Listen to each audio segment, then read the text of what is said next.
Alright, this is the lab regarding color, and something that we know about light is that it is definitely a wave, and it has some qualities of waves.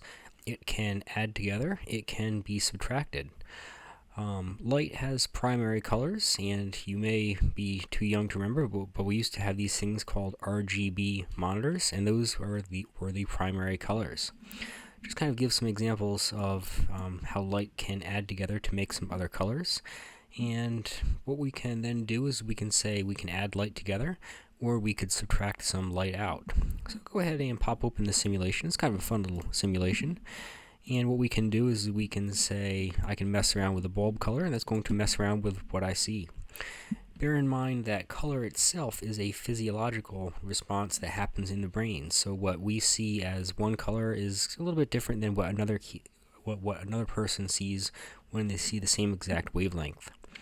I will note that light can also have particulate matter, so we can think of light as little photons that have some discrete amount of energy, but that's more of a physics 243 type of question. We can go ahead and enable some filters, and we can mess around with the color of the bulb and with the color of the filter, and that's more or less what I have you do with this particular lab. So go ahead and do those guys and say, hey, why does this happen?